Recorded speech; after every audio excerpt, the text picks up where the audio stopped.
السلام عليكم، مرحبا بكم في هذا الفيديو جديد لمادة علوم حياة الأرض السنة الأولى بكالوريا. نستمر إن شاء الله من آخر جملة وقفنا عندها. عندنا هنايا لاشونتيون بي، القطعة الثانية. Le pourcentage des grains RM est élevé, 70%. Cela signifie que le sédiment subit un lent transport par le vent. Donc un milieu éolien, donc le sable est du milieu désertique. Dans l'échantillon C, le pourcentage des grains EL est 68%. Cela signifie que le sédiment subit un lent transport par l'eau. Donc c'est un sable qui caractérise le milieu marin ou fluviatif. La conclusion. L'analyse de grains de quartz dans un sédiment permet de distinguer entre trois types: non usé, NU, émoussé luisant, EL, et rond mat, RM. Selon les pourcentages de trois types, on déduit l'agent de transport. Si le pourcentage EL est supérieur à 30%, c'est un sable marin. Si le pourcentage de l'échantillon est entre 20 et 30%, c'est un sable fluviatif. Et s'il est inférieur à 30%, il est donc désertique. On a les milieux actuels. On a ici une figure qui représente la sédimentation dans les milieux glaciers. On a ici une région d'accumulation, les zones de l'écoulement de glace, la fonte et évaporation, et les moraines et plaines d'épandage. On a ici un autre document, le document 13, qui est des principaux milieux de sédimentation actuels. On a ici le continental, le côtier et le marin. On a le lac, le delta, la rivière, le désert, le glacier, la plage, plateau continental ici récif corallien, la marge continentale. On a le talus continental et l'océan profond.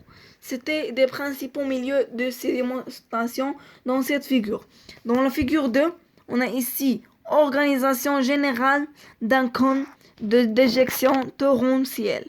Les chiffres désignent les lobes successifs.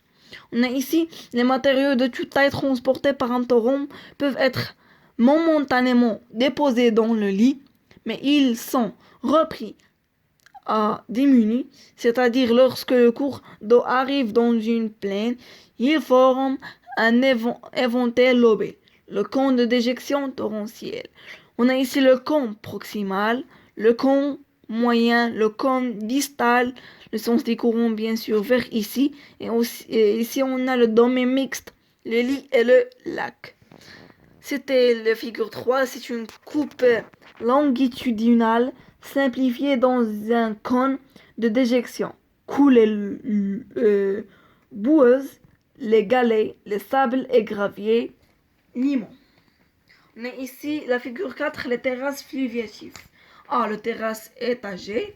B, le terrasse emboîtée. On a ici le flèche qui est ici par des tirets, c'est le creusement. Le flèche qui est complet, l'accumulation, et les flèches qui sont courbulatives, c'est la fluctuation du niveau de base. On a ici le figure 5, sédimentation dans les lits sinueux des fleuves. On a ici l'abrupte, pente très raide, le dépôt de barre, les lignes de plus grande vitesse du courant, la rive convexe en point douce et la rive concave, abrupte. Le document 15, les conditions de sédimentation dans le milieu marin. Un récif corallien est une structure naturelle qui résulte de l'activité d'êtres vivants fixés. Les coraux capables d'utiliser le calcium dissous dans l'eau pour édifier leur squelette. Pour se développer, les coraux ont besoin de conditions de vie précises. Ce sont les trois: eau claire bien oxygénée, une température supérieure à 20 degrés et une profondeur inférieure à 100 mètres en plateforme. C'était la figure 1, les récifs coralliens. Pour la figure 2, glissement de terrain dans la partie supérieure de Thalys continental. Les courants de turbidité sont des écoulements gravitaires dans lesquels le sédiment est maintenu en suspension par la turbulence de fluides interstitiels. Ce mélange d'eau et de sédiments possède une densité plus grande que celle de l'eau et se déplace vers le bas sous l'effet de la gravité. On a ici la figure 3, le niveau de compensation des carbonates de CCD. La CCD est un niveau en milieu océanique sous lequel le carbonate de calcium CaCO3 se dissocie. C'est-à-dire que lorsque les particules de CaCO3, comme celle qui vient du plancton, atteignent ce niveau, elles se dissout en se retrouvant dans l'eau sous leur forme ionique Ca2+, et HCO3-. Son niveau est contrôlé par la température de l'eau et se situe à des profondeurs variables selon la latitude et la nature de la circulation océanique.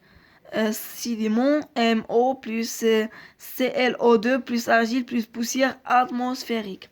On a ici les courbes de dissolution des tests siliceux et calcaires en fonction de la profondeur.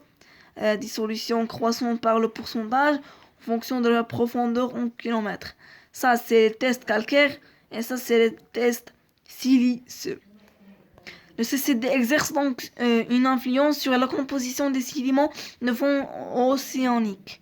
Les couches supérieures de la surface océanique produisent une pluie de matériaux fins composés de matière organique, de CaCO3, de CiO2, ainsi d'une certaine quantité d'argile décomptée, de la sédimentation terrigène et de poussière atmosphérique qui se dépose à la surface des océans.